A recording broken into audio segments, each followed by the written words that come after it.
అస్సలు దేవుడా ఏం చెప్పాలి. మా అమ్మకి నా మీద ఎంత నమ్మకం తెలుసా.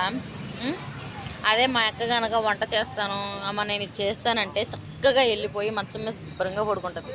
అమ్మ నేను వంట చేస్తాను అన్నాను అనుకో, అమ్మో దివ్యానా అని చెప్పి టక్కుని మంచం మీద లేచి వెళ్ళి కూర్చుంటుంది.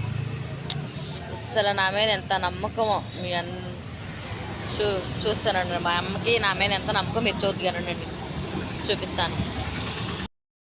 మా అమ్మగారు నేను వంట చేస్తాను ఈరోజు నుంచి నేను మంచిగా ఉంటున్నానమ్మా అని చెప్తే నీ మొహం ఏడ్చిన సార్లే కానీ దొబ్బే అని చెప్పేసి నన్ను వంట దగ్గరికే రానివ్వట్లేదు.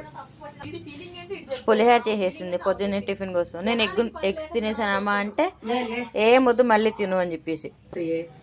ఏంటమ్మా ఏంటో మళ్ళీ చెప్పు. నువ్వు చేస్తే మేము తినలేము, వాంతులు వస్తాయి. చూసారా ఎంత పెద్ద డైలాగ్ వేసిందో. ఇంకూరమ్మా మెంతు కొత్తిమీర, మెంతు ఆలు ఫ్రై. మెంతు ఆలు ఫ్రై అంటండి. నాకు ఇవ్వండి మా అమ్మ నాకోసం ఇగో ఆలు మెంతు. ఇప్పుడు నాకేమి ఇస్తా అన్నావమ్మా? పాలు కల్పిస్తానని చెప్పి పిలిచింది. పాలు కాస్తుంది ఆల్రెడీ. చిన్న కూతురు తిడతానే ఉంటుంది కానీ మళ్ళీ దొంగ ప్రేమ, కనిపించని ప్రేమ చూపించింది. ఎందుకు ఆ ప్రేమ పడిపోయి కరిగిపోవాలనా?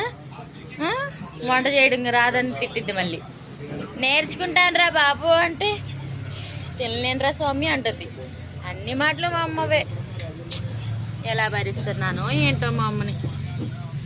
బావురి మమ్మీ సాయంత్రం